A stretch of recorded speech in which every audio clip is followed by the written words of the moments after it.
Welcome to my channel nursing with Arzoo. आज हम discuss करने वाले हैं फाउंडेशन ऑफ नर्सिंग सब्जेक्ट का topic that is concept of health. तो चलिए स्टार्ट करते हैं। तो सबसे पहले आप कॉन्सेप्ट ऑफ हेल्थ के बारे में बात कर रहे हैं, तो सबसे पहले तो हमें यही पता होना चाहिए कि हेल्थ क्या होता है। तो सबसे पहले हम हेल्थ की डेफिनेशन की बात करते हैं। तो हेल्थ क्या होता है according to WHO means world health organisation, उसने एक डेफिनेशन दी है कि according to WHO health is a state of complete physical, mental, social wellbeing and not merely an absence of disease और एफर्मिटी।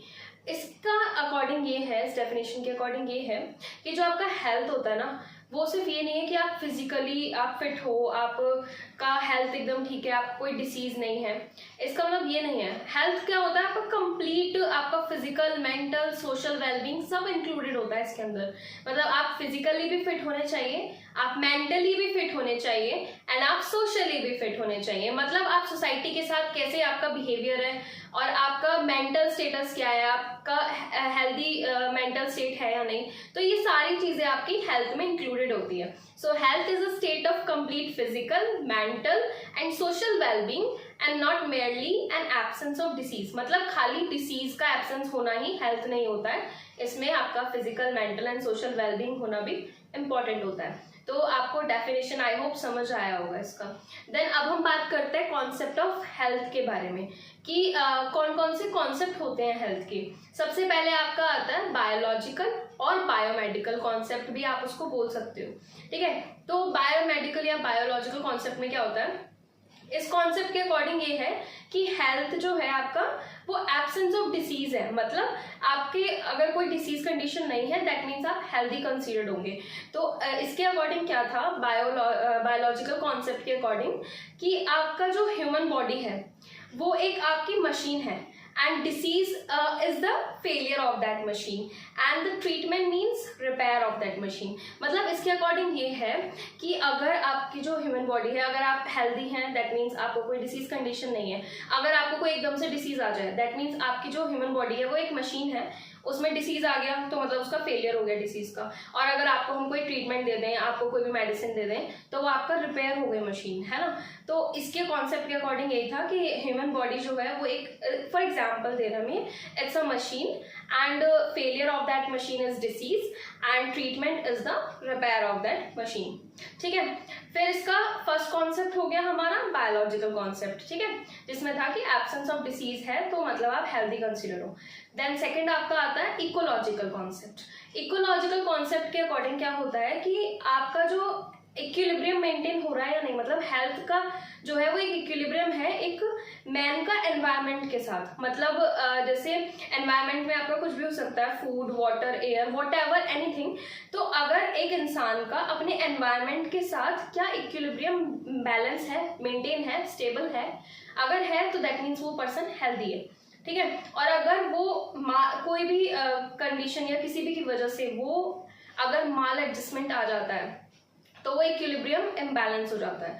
तो इकोलॉजिकल कॉन्सेप्ट के अकॉर्डिंग यही है कि एक हेल्दी ह्यूमन बीइंग वही होगा जिसका जो इक्विलिब्रियम जो है वो मेंटेन रहेगा between the man and his environment या human being and his environment. और माल एडजस्टमेंट वही है, माल एडजस्टमेंट होगा तो इक्विलिब्रियम मेंटेन नहीं हो पाएगा, स्टेबिलिटी नहीं होगी, दैट मीन्स वो पर्सन हेल्दी कंसीडर्ड नहीं होगा। इकोलॉजिकल कॉन्सेप्ट समझ आ गया। देन आपका थर्ड होता है हमारा साइकोसोशल कॉन्सेप्ट।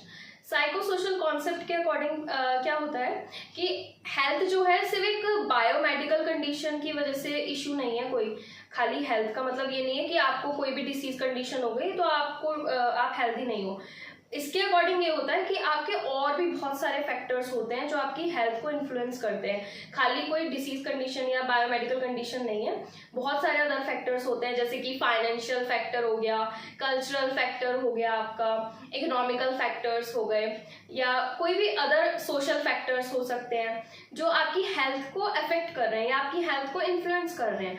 तो वो अदर फैक्टर्स भी इसमें इंक्लूडेड होते हैं। मतलब हेल्थ में खाली ये नहीं है कि आपको कोई बायोमेडिकल कंडीशन हो गई है या कोई भी डिसीज कंडीशन हो गई है तो आप अनहेल्दी हो, ठीक है। इसमें क्या होता है साइको सोशल कॉन्सेप्ट, आपको साइको सोशल से ही समझ आ रहा होगा। मतलब इसमें सोसाइटी मतलब सोशल लाइफ भी आपकी इंक्लूडेड है, मतलब ये फैक्टर्स भी इनमें इंक्लूडेड होते हैं। तो साइको सोशल कॉन्सेप्ट के अकॉर्डिंग क्या है कि जो आपकी हेल्थ है वो खाली आपके बायोमेडिकल कॉन्सेप्ट से ही नहीं, अदर फैक्टर से भी इन्फ्लुएंस होती है, जैसे कि आपका हो गया इकोनॉमिक फैक्टर्स हो गए, सोशल फैक्टर्स हो गए, रिलीजियस फैक्टर्स हो गए, कल्चरल फैक्टर्स हो गए कुछ, ठीक है।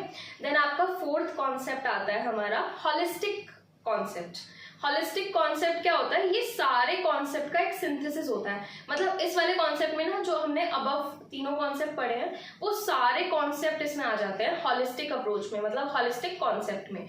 इसमें क्या होता है, इसमें आपका जो हेल्थ है वो एक मल्टी डायमेंशन अप्रोच होगी, जिसमें सारे फैक्टर्स जो है आपकी हेल्थ को इन्फ्लुएंस करेंगे, जैसे कि आपका सोशल फैक्टर हो गया, बायोलॉजिकल फैक्टर हो गया, आपका साइकोलॉजिकल फैक्टर हो गया, कल्चरल फैक्टर हो गया, इकोनॉमिकल फैक्टर्स हो गया। तो ये सारे फैक्टर्स जो हैं आपकी हेल्थ को इन्फ्लुएंस कर रहे हैं, ये सारे फैक्टर्स का सिंथेसिस होता है ये कॉन्सेप्ट, ठीक है। तो आपको हॉलिस्टिक कॉन्सेप्ट समझ आ गया। बेसिकली हमने 4 कॉन्सेप्ट पढ़े हैं अभी। पहला आपका बायोमेडिकल पढ़ा, देन सेकेंड आपका इकोलॉजिकल पढ़ा, थर्ड हमने साइकोसोशल पढ़ा, एंड फोर्थ आपका आ गया हॉलिस्टिक कॉन्सेप्ट, ठीक है। तो चारों का आपको मैं समझा चुकी हूँ कि पहले में ये है कि मतलब एक ह्यूमन बॉडी, अगर आपको एब्सेंस ऑफ डिसीज है तो दैट मीन्स आप हेल्दी हो, और आपका इकोलॉजिकल में एनवायरनमेंट और मैन के बीच में एक इक्विलिब्रियम मेंटेन होना चाहिए। देन आपका साइकोसोशल में ये है कि आपका जो हेल्थ है वो और भी अदर फैक्टर्स से इन्फ्लुएंस होती है, जैसे कि आपका एनवायरनमेंट हो गया, या फिर आपका सोशल बैकग्राउंड, इकोनॉमिकल फैक्टर्स। खाली बायोमेडिकल फैक्टर ही इशू नहीं हो सकता, और अदर फैक्टर भी आपकी हेल्थ को इन्फ्लुएंस कर सकते हैं।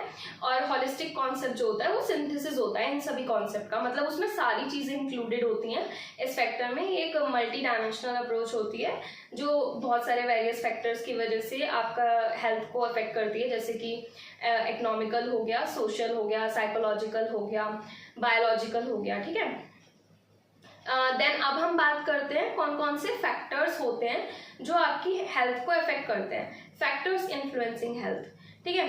तो सबसे पहला फैक्टर हमारा जो ह्यूमन बायोलॉजी की अगर हम बात करें तो सबसे पहला फैक्टर आपका आता है जेनेटिक इनहेरिटेंस।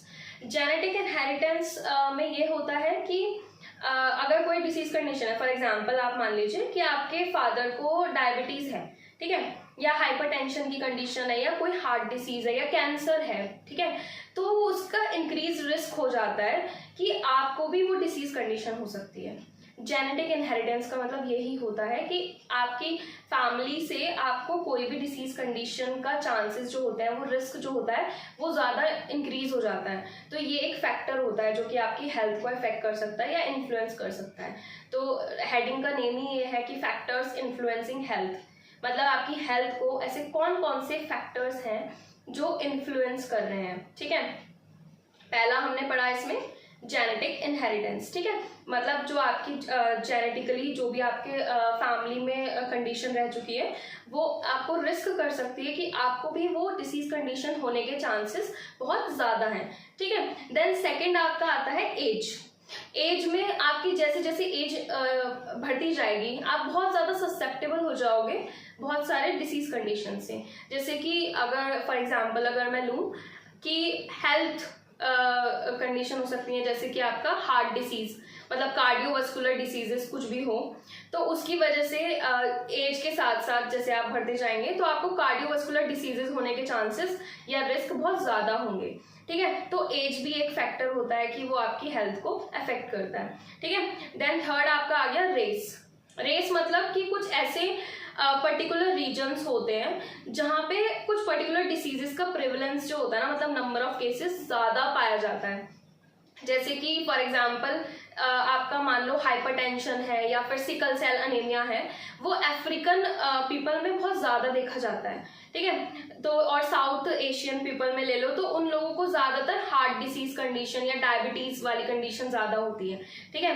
तो रेस भी एक फैक्टर होता है जहाँ जो अफेक्ट करता है हेल्थ को, मतलब उसमें ये हो सकता है कि बहुत से ऐसे पर्टिकुलर रीजन्स होते हैं या ग्रुप्स होते हैं ऐसे जो बहुत ज़्यादा ससेप्टेबल होते हैं कुछ पर्टिकुलर डिसीजेस से, ठीक है। कुछ जैसे एरियाज होते हैं, जैसे कि आप इंडिया में ले लो, इंडिया साउथ एशियन की साइड आ गया तो यहाँ पे आपको सबसे ज़्यादा डायबिटीज़ और हार्ट डिसीज वाले पेशेंट सबसे ज़्यादा देखने को मिलते हैं, ठीक है। वैसे ही अफ्रीकन कंट्री हो गई, कुछ अफ्रीकन अमेरिकन हो गए, उनमें सिकल सेल एनीमिया हो गया या हाइपरटेंशन हो गया, वो सारी कंडीशन उन लोगों में बहुत ज़्यादा देखी जाती है, ठीक है। तो रेस भी एक फैक्टर होता है, ठीक है। देन आपका आ गया नेक्स्ट एनवायरमेंटल फैक्टर्स हो सकते हैं। एनवायरमेंटल फैक्टर्स जैसे कि आपका फिजिकल एनवायरनमेंट हो गया, मतलब आपका जो आसपास का एनवायरनमेंट है कि आपके घर में कितना हाइजीन मेंटेन हो रहा है या कितनी साफ सफाई है, आपके घर का नेबरहुड कितना क्लीन है या कितना गंदा है, मतलब आपका जो एनवायरनमेंट है वो ही एक फैक्टर की तरह काम करेगा। जैसे अगर आप देखते होंगे बहुत जगहों में स्टेगनेंट वाटर होता है, मतलब रुका हुआ पानी जैसे बोल देते हैं, तो उसकी वजह से क्या होगा, बहुत सारे क्या पैदा होंगे, मच्छर पैदा होंगे, उसकी वजह से क्या होगा, मॉस्किटोज की वजह से क्या होगा, डिसीज फैलेगी, मलेरिया वगैरह, है ना, डेंगू वगैरह। तो ये एक फैक्टर हो गया एनवायरमेंटल में कि जो फिजिकल एनवायरनमेंट होता है, आपका जो आसपास का एनवायरनमेंट है वो आपकी हेल्थ को इन्फ्लुएंस करेगा। फिर आपका दूसरा फैक्टर आ सकता है आपका सोशल एनवायरनमेंट, मतलब आप अगर किसी एनवायरनमेंट जहाँ पे भी आप सोसाइटी में जहाँ पे भी आप रह रहे हो वो आपकी क्लीन है या नहीं, या फिर आप जहाँ पे भी जा रहे हो या इधर उधर आप रह रहे हो जहाँ पे भी हो वो एरिया क्लीन है या नहीं, है ना, तो वो भी आपका एनवायरनमेंट सोशल फैक्टर भी अफेक्ट कर सकता है। फिर आपका आता है बायोलॉजिकल सैनिटेशन, मतलब बायोलॉजिकल फैक्टर हो सकता है कि जैसे बहुत से प्लांट्स और एनिमल्स हैं वो हमारे लिए यूजफुल तो हैं, ठीक है, मतलब वो ऑक्सीजन दे रहे हैं, और कुछ एनिमल्स हैं जिनसे हमें कुछ डेयरी प्रोडक्ट्स, उनका मीट वगैरह ये सब मिल रहा है, ठीक है, तो यूजफुल तो है। बट उनके साथ साथ कुछ ऐसे बहुत से एनिमल्स भी हैं या बहुत से ऐसे प्लांट्स हैं जिनकी वजह से डिसीज कंडीशन भी हो सकती है। जैसे कि आप इंसेक्ट ले लो, इंसेक्ट में आपका मॉस्किटोज आ गए, उनकी वजह से आपको क्या मलेरिया, डेंगू वगैरह हो सकता है, तो ये आपके लिए हार्मफुल हो सकते हैं, ठीक है। तो बहुत से ऐसे बायोलॉजिकल फैक्टर्स भी होते हैं जो आपकी हेल्थ को अफेक्ट करते हैं।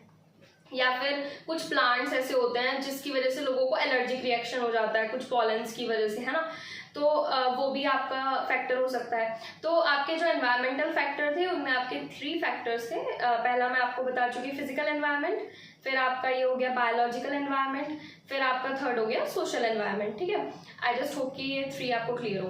देन आपका थर्ड जो मेन आपका आता है लाइफस्टाइल। लाइफस्टाइल जो है वो आपकी हेल्थ को बहुत ज़्यादा इन्फ्लुएंस करता है, ये सबसे बड़ा फैक्टर होता है। मतलब आपका लाइफस्टाइल कैसा है, आपका ईटिंग हैबिट क्या है, मतलब आप बहुत ज़्यादा जंक फूड खा रहे हो या स्पाइसी फूड खा रहे हो या अनहाइजीनिक फूड खा रहे हो, कंटामिनेटेड फूड खा रहे हो, तो वो आपकी हेल्थ को अफेक्ट करेगा, है ना। या फिर आपकी कुछ ऐसे लाइफस्टाइल्स हैं कि आप बहुत ज़्यादा स्मोक करते हो, अल्कोहल कंजम्पशन करते हो या आप ड्रग अब्यूज कर रहे हो, तो वो भी आपकी हेल्थ पे अफेक्ट करेगा, वो बहुत ज़्यादा आपकी हेल्थ को इन्फ्लुएंस करेगा, ठीक है। तो ये आपका हो गया। या फिर आपका सेडेंट्री लाइफस्टाइल है, मतलब आप एक्सरसाइजेज ही नहीं करते, आप वॉक भी नहीं करते हो नॉर्मल, आप एक जगह पे ही बैठे रहते हो या फिर आप ऑफिस वर्क करते रहते हो, आप हिलते ही नहीं हो बिल्कुल भी, तो आपकी लाइफस्टाइल आपकी हेल्थ पे बहुत ज़्यादा इफेक्ट डालेगा, असर डालेगा, है ना। तो ये आपके फैक्टर्स इन्फ्लुएंसिंग हेल्थ हो गए, जिसमें आपके मैंने सबसे पहले ह्यूमन बायोलॉजी के हिसाब से आपका एज लिया था, जेनेटिक इनहेरिटेंस था, रेस था, ठीक है। फिर एनवायरमेंटल फैक्टर के हिसाब से आपका फिजिकल एनवायरनमेंट हो गया, देन आपका सेकंड आपका biological environment, then social environment, फिर आपका थर्ड जो होता है वो होता है आपका लाइफस्टाइल, ठीक है। तो ये आपके हो गए फैक्टर्स इन्फ्लुएंसिंग हेल्थ। तो अब हम थर्ड टॉपिक जो डिस्कस करने वाले हैं that is causes and risk factors of developing illness. ऐसे कौन कौन से कॉजेज होते हैं, मतलब क्या क्या कारण होते हैं या क्या क्या ऐसे रिस्क फैक्टर होते हैं जिनकी वजह से हम इलनेस डेवलप करते हैं, मतलब हम कोई डिसीज कंडीशन अपनी बॉडी में डेवलप करते हैं, तो उसके बहुत से कॉजेज होते हैं, ठीक है। तो सबसे पहला कॉज आपका जो आता है दैट इज एनवायरमेंटल सैनिटेशन, ठीक है। अगर आपका एनवायरमेंट जो है वो ही क्लीन नहीं है, आप जहाँ पे बैठे हो या आप जिस भी सोसाइटी में रह रहे हो या जिस भी घर में रह रहे हो वो ही साफ सुथरा नहीं है, गंदा है या अनहाइजीनिक है, या वहाँ पे पानी रुका हुआ है आपके एनवायरमेंट मतलब नेबरहुड में, तो उसकी वजह से बहुत बहुत टाइप के डिफरेंट टाइप्स के आपको डिसीज कंडीशन होंगे, जैसे कि आपका मलेरिया, डेंगू वगैरह होगा, क्योंकि मॉस्किटोज वगैरह रहते हैं पानी में रुकने में। तो आपका जो एनवायरमेंटल सैनिटेशन है वो सबसे बड़ा कॉज होता है, ठीक है। तो अगर आपका एनवायरमेंट क्लीन होगा, हाइजीनिक होगा, तो आपको डिसीज ही नहीं होगा। बट आपका अगर एनवायरमेंट ही क्लीन नहीं है, साफ नहीं है, तो आपको डिसीज होने के चांसेस ज़्यादा होंगे। तो ये आपका पहला कॉज हो गया, ठीक है। फिर दूसरा कॉज आपका आता है फूड हैबिट। आपका फूड हैबिट इसलिए आ रहा है क्योंकि आप बहुत ज़्यादा स्पाइसी फूड खाते हो, या कंटामिनेटेड फूड खा लेते हो, या कहीं पे भी खा लेते हो, अनहाइजीनिक खाना खा रहे हो, बिना हैंड वॉश किए खाना खा रहे हो, या आपके कुछ ऐसे रिलीजियस बिलीव्स हैं या कस्टम्स हैं कि आपको ये चीज़ खानी होगी, चाहे वो आपकी हेल्थ के लिए अच्छी ना हो, है ना। तो ये भी आपके हेल्थ पे इफेक्ट करता है, ये भी एक कॉज होता है, ठीक है। सेकंड आपका फूड हैबिट, ये कॉज होता है, ठीक है। फिर थर्ड जो आपका आता है वो आता है मदर एंड चाइल्ड हेल्थ, ठीक है। Mother and child health important इसलिए है क्योंकि अगर मदर की हेल्थ ठीक होगी तो चाइल्ड की हेल्थ ठीक होगी, because she is giving birth to a baby ना। सो अगर मदर है जैसे कि आपका, तो अगर उसका डिलीवरी का टाइम है या फिर आपका प्रेगनेंसी का टाइम है, अगर वो अपने न्यूट्रिशन का ध्यान नहीं देगी या अपनी हेल्थ का ध्यान नहीं देगी, या after delivery, after postpartum period बोलते हैं जिसको हम, डिलीवरी के बाद का टाइम, अगर उसको उस टाइम पे वो अपनी हेल्थ का ध्यान नहीं दे रही है, वो अपना प्रॉपर डाइट अच्छे से नहीं ले रही है, प्रॉपर न्यूट्रिशन नहीं ले रही है, या रेस्ट नहीं कर रही है प्रॉपर, तो उसको डिसीज होने के चांसेस रहेंगे, ठीक है। फिर आपका चाइल्ड हेल्थ हो गया, अगर मदर प्रॉपर ब्रेस्ट फीडिंग नहीं कर रही है, एज यू नो कि ब्रेस्ट फीडिंग बहुत ज़्यादा इंपॉर्टेंट होता है।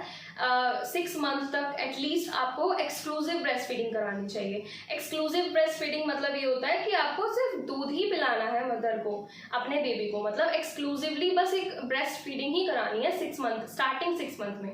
देन उसके बाद आप उसमें खाना मतलब सप्लीमेंट फूड आप इंक्लूड कर सकते हो उसके साथ में, बट ब्रेस्ट फीडिंग आपके लिए बहुत ज़्यादा इंपॉर्टेंट है बेबी के लिए, उसको प्रॉपर न्यूट्रिशन देना बहुत ज़्यादा ज़रूरी है बेबी को। तो अगर आप ये चीज़ें नहीं करोगे तो वो चाइल्ड और मदर दोनों की हेल्थ पे अफेक्ट करेगा, है ना। तो ये भी एक थर्ड कॉज होता है, ठीक है, मैटरनल एंड चाइल्ड हेल्थ। फिर आपका फोर्थ आता है पर्सनल हाइजीन।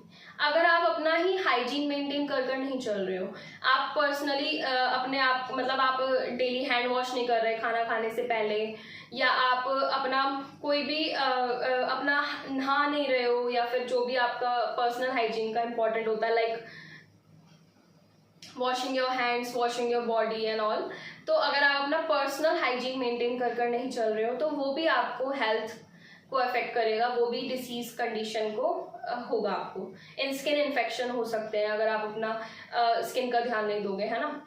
तो personal hygiene is very important. तो पर्सनल हाइजीन भी एक कॉज होता है जो आपकी हेल्थ को अफेक्ट करता है। देन आपका लास्ट तो नहीं बोलूँगी, बहुत से कॉजेज होते हैं, बट मैं आपको कुछ ही कॉजेज बता रही हूँ। देन आपका मैरिज एंड इंटरकोर्स आ गया। क्योंकि कुछ ऐसे रीजन्स होते हैं इंडिया में आज भी जहाँ पे प्यूबर्टी हिट होते ही, मतलब प्यूबर्टी यू नो ना कि 13 ईयर्स की हो गई है अगर गर्ल, तो दैट मीन्स 13 या 14 की, तो अब उसकी शादी करा देते हैं, है ना। एज यू नो कि अब लीगल एज ज़्यादा है, 18 या आई गेस 21 हो गई है अब तो शायद। अगर आप उसकी प्यूबर्टी हिट होते ही उसकी आप शादी करा देते हैं, तो उसको कोई नॉलेज नहीं है अपनी पर्सनल हाइजीन का, उसको ये भी नहीं पता कि उसको क्या करना है, एंड आप अर्ली मैरिज करा दोगे, देन वो अर्ली प्रेगनेंसी होगी उसको, जब उसको कुछ पता ही नहीं है कि कैसे कंसीव करना है, कैसे ध्यान रखना है अपनी हाइजीन का, अपने प्रेगनेंसी टाइम में क्या करना चाहिए, या फिर किस तरह से हमें सेक्सुअल इंटरकोर्स कैसे करना चाहिए, तो अगर वो इन चीज़ों का ही ध्यान नहीं देगी तो वो भी उसकी हेल्थ पे अफेक्ट करेगा। तो marriage and sexual intercourse is also a cause of the illness that can be developed because of this, ठीक है। तो आपके हमने क्या क्या कॉजेस पढ़े हैं या क्या क्या रिस्क फैक्टर्स हैं जो आपको डेवलप कर सकते हैं इलनेस को। पहला हमने पढ़ा environmental sanitation, then food habit हो गया, देन आपका आ गया चाइल्ड एंड मैटरनल हेल्थ हो गया, पर्सनल हाइजीन हो गया, एंड लास्ट हमने पढ़ा मैरिज एंड सेक्सुअल इंटरकोर्स, ठीक है। तो आज हमने आपके जो टॉपिक कवर किए हैं दैट इज हेल्थ की डेफिनेशन हो गई according to WHO, concept of health क्या होता है, और ऐसे कौन कौन से फैक्टर्स होते हैं जो आपकी हेल्थ को अफेक्ट करते हैं, एंड ऐसे कौन कौन से रिस्क या फिर कॉजेस होते हैं जो कि आपके इलनेस को डेवलप करते हैं। तो आई जस्ट होप आपको ये समझ में आया होगा। एट लास्ट अगर आपको कोई भी क्वेरी है या फिर आपको कोई भी डाउट हो रहा है तो आप अपना कमेंट सेक्शन में डाल सकते हैं। सो आई जस्ट होप कि आपको पसंद आया होगा। So subscribe to my channel and bell icon को दबाइएगा ताकि आपको इम्पॉर्टेंट नोटिफिकेशन आते रहें जो भी मैं अपकमिंग लेक्चर्स लूँगी। एंड आपको समझ आया हो, I just hope, and please like, share and subscribe my channel. Thank you so much for watching and keep learning. Bye bye.